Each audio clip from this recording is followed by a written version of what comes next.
All right, in news just coming in, U.S. Secretary of State Mike Pompeo, while unveiling the next steps in U.S.-Iran policy, threatened the country with more sanctions if Iran does not make changes. Pompeo said U.S. President Donald Trump is ready, willing and able to negotiate a new deal. He added that Iran must provide access to all its nuclear sites.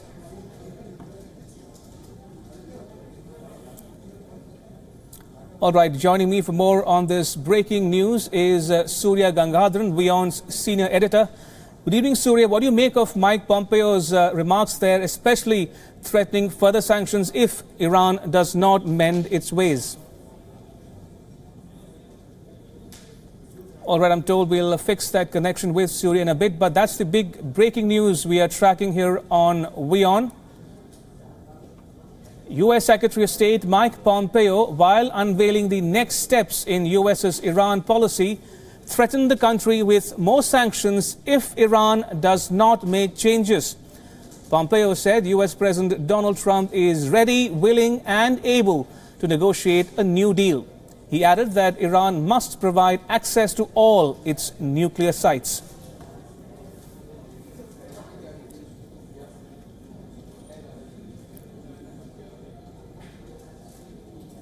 All right, Surya is finally with us. Good evening, Surya. What do you make of the threatening, the ominous remarks made by Mike Pompeo, threatening that more sanctions will be imposed if Iran does not mend its ways? Well, I think this is largely what the U.S. has been saying since the very beginning, that they want the entire terms of the nuclear deal with Iran to be scrapped and renegotiated. And this is something the Iranians had rejected much earlier. If you recall, Javad Zarif, the Iranian foreign minister, had said that there's no question. The European powers and Russia and China were also on board. There was no question of one country being able to stymie the entire agreement. So the Iranians are unlikely to be impressed by what the Americans have come forward with. Also, Surya, what do you make of Mike Pompeo's assertion that Iran must provide access to all its nuclear sites? Sorry, would you repeat that? Mike Pompeo has asked Iran to provide access to all its nuclear sites. Well, I think we have to go by what the international inspectors have said about Iran's and its conduct as far as the implementation of the nuclear agreement is concerned. They have said that Iran has largely complied with the terms of the agreement. And the request, the demand from the U.S. that Iran has not been compliant in that sense is not accurate. Largely, even the Europeans have gone along with what the IAEA has said about Iran's compliance. So in that sense, really, the American complaint doesn't seem to be quite accurate. Right, on that note, Surya, thank you so much for joining me with all that news update. Appreciate it. Prime Minister Narendra Modi of India has thanked President Vladimir Putin of Russia for inviting him for an informal meeting in the Russian city of Sochi. The informal summit allows India and Russia to reinforce their close bilateral ties. Modi described Russia as an old friend. Both leaders commit themselves to evolving a new dimension in trade, defense and diplomatic ties.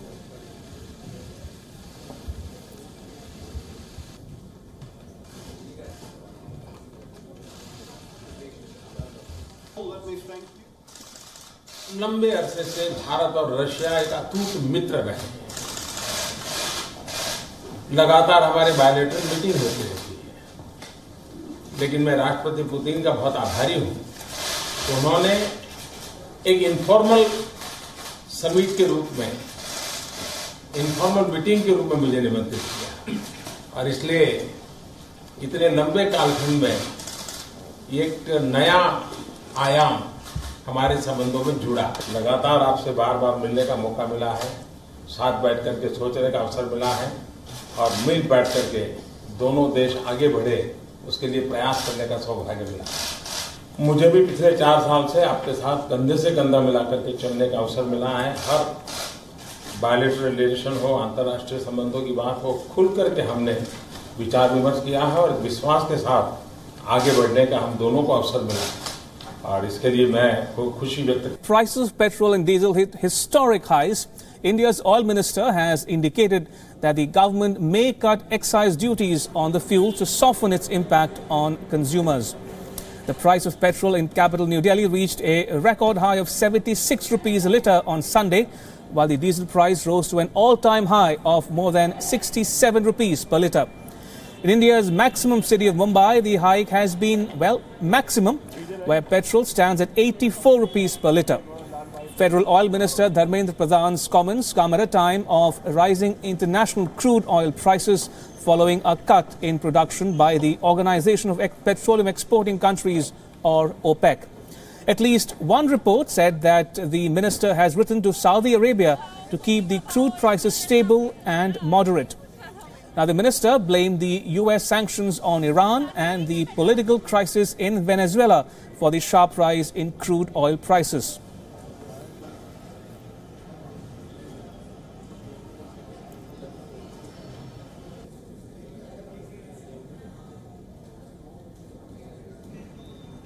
ମୁଁ स्वीकार करुच्ची साधारण जनता को ए प्रकार विशेष करके मध्यवित्त और निम्न मध्यवित्त गरीब परिवार को ए प्रकार तेल दाम कष्ट दौचे गुड़िया विषय आम हाथ में न थाए अंतर्जातिक स्तर में दुई तीन घटना जो भाई आम उल्लेख करली ओपेक देश समूहर उत्पादन कम करिवार निष्पत्ति अमेरिका और ईरान रो झगड़ा वेनेजुएला रे अंतर्द्वंद कारण गृह कंदल कारण सेठिकार अर्थनीति भुशुड़ी पड़ा एगुड़ा प्रमुख कारण आज अंतर्राष्ट्रीय बाजार रे कंचा तेल रो दाम बढ़िबा भारत सरकार या पई तीक्ष्ण दृष्टि रखिछंती किछि ना किछि रास्ता बाहर कराजिबा. After 5 hikes in 8 days, Indians are bearing the brunt of high fuel prices. Here are some reactions from people and their expectations from the Indian government. Take a listen. Crude के रेट इंटरनेशनल मार्केट में जब नीचे आ रहे थे उस time पे rates नीचे नहीं गए थे, तो गवर्नमेंट ने एक अच्छा खासा पूल क्रिएट कर लिया था उस टाइम पे कि एक पूल क्रिएट हो गया है, रेट नीचे नहीं आए हैं. अब जब रेट ऊपर जा रहे हैं तो जो रिसोर्स पूल आपका क्रिएट हुआ था, जो फंड आपका क्रिएट हुआ था, उस फंड का यूज़ करके आपको स्टेबलाइज करना चाहिए इंडियन मार्केट में क्रूड को, ताकि इम्पैक्ट कस्टमर के ऊपर एक मिनिमम रहे.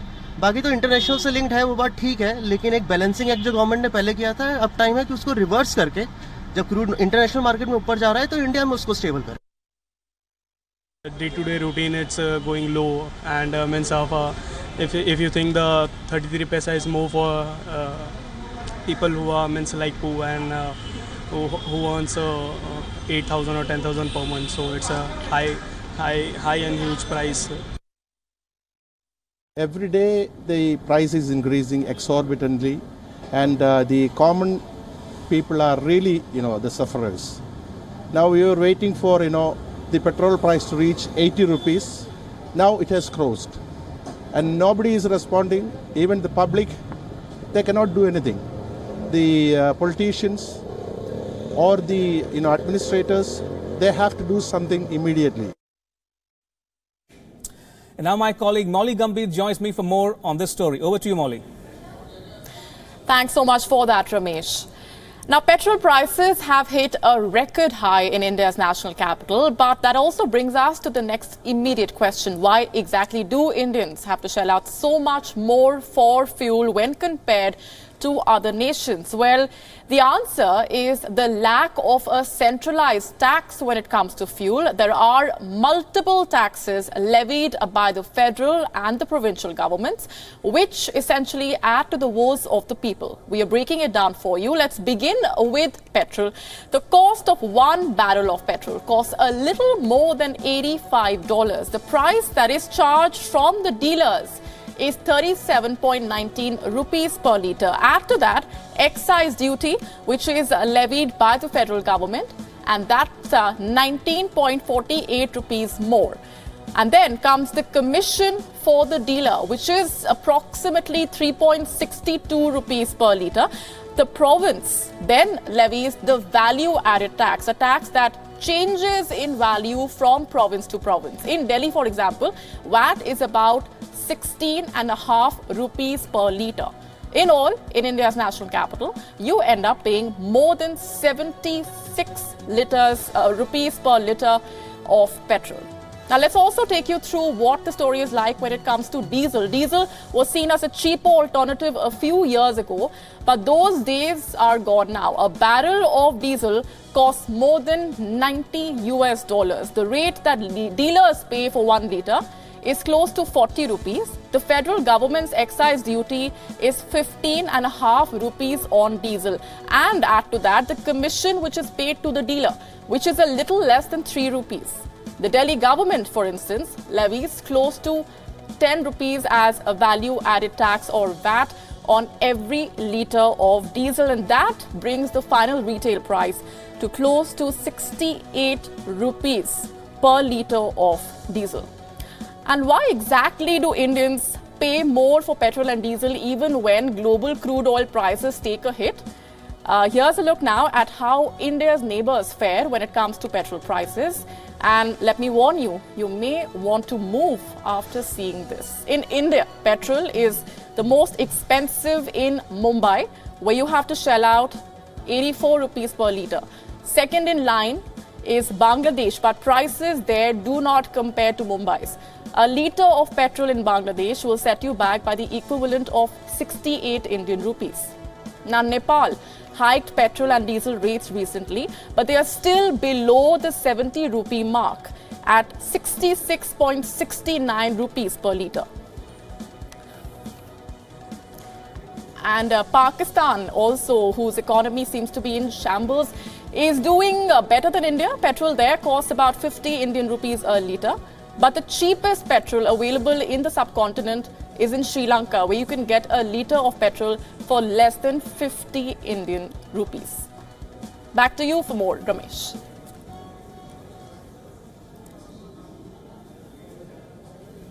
A high alert has been sounded in the southern Indian state of Kerala following the death of 3 persons due to mysterious Nipah virus in Kozhikode district. 2 more persons who were reportedly in contact with the deceased are believed to be in a serious condition. According to the World Health Organization, or WHO, the Nipah virus infection has a range of clinical forms from asymptomatic infection to acute respiratory syndrome and fatal encephalitis.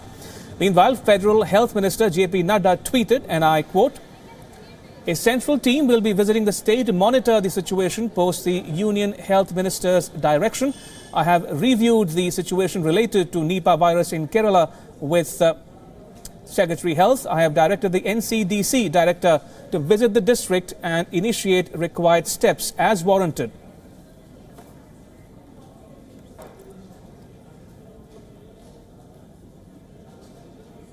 The incidence of fever in Calicut has created a fear complex among the people.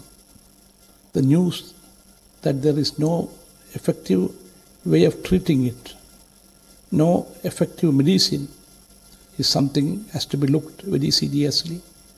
And in a modern world of better medicines, better technology of finding out the viruses, the cause for the fever and how this can be properly treated is something the government of India as well as the state government has to handle very urgently. Right, the world of internet is getting darker by the day. It's difficult to find out what is real and what is fake. Now, earlier this month, WION warned you of rampant fake reviews on various e-commerce sites. And now a fresh case of fake online review has been reported from Russia, which is all set to host the 2018 FIFA World Cup. Clearly, businesses out there are trying all possible means to cash in on the mega sporting event. Here's a report.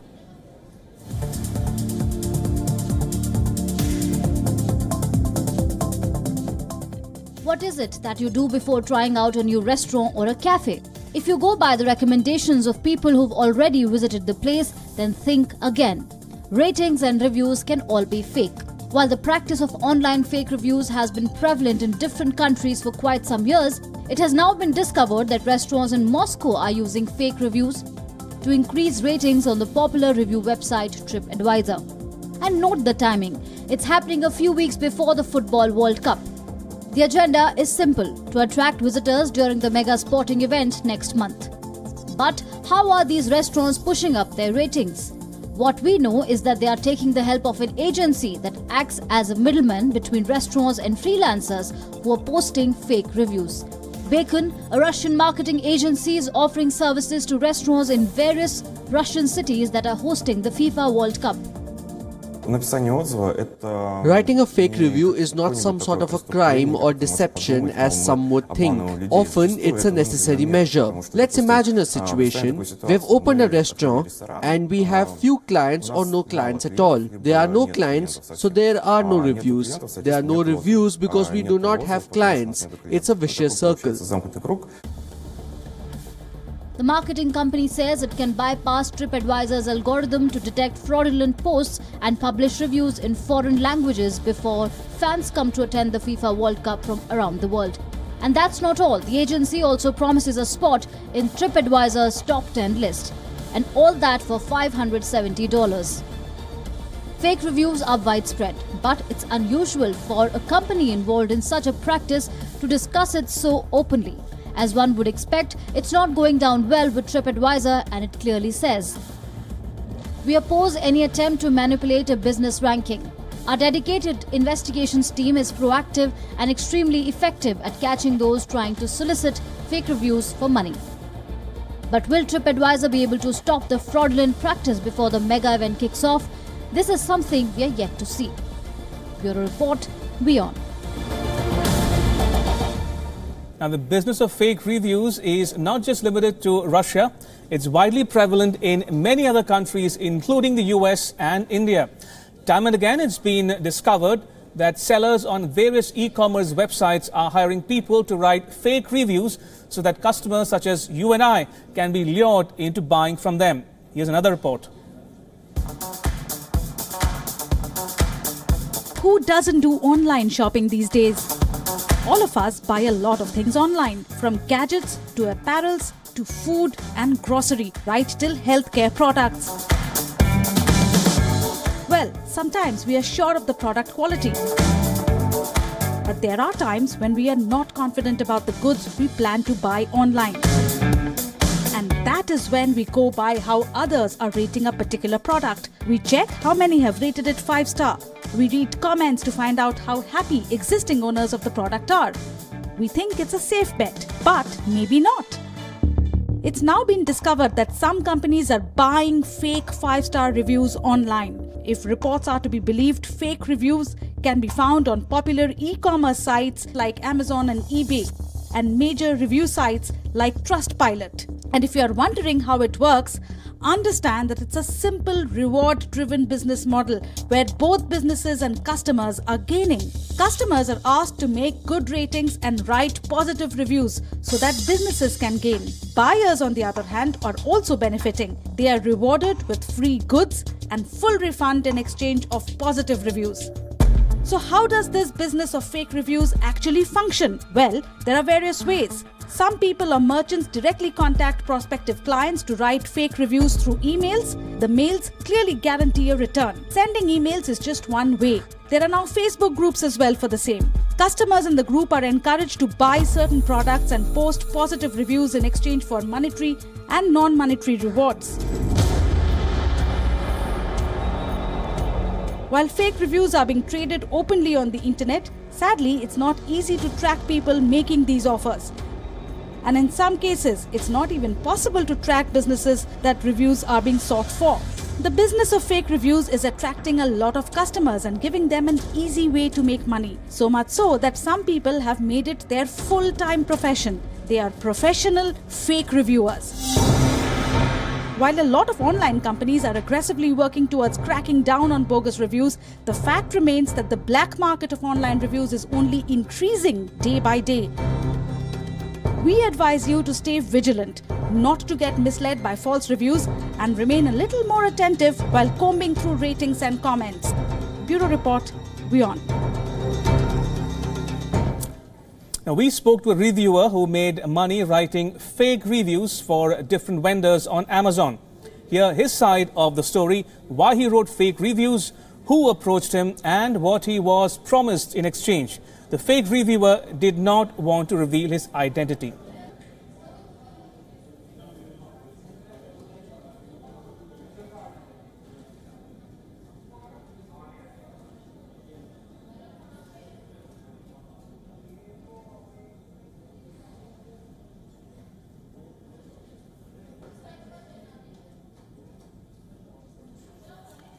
Right, apologies. We'll get you that report in a bit, but these are live visuals coming to you from Sochi, where Prime Minister Narendra Modi of India and his Russian counterpart, President Vladimir Putin of Russia, are meeting informally on the banks of the river in Sochi, where they've just concluded their bilateral restricted meeting.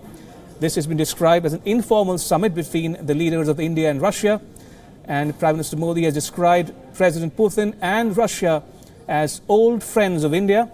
And he described India-Russia ties as time-tested and one of unbroken friendship.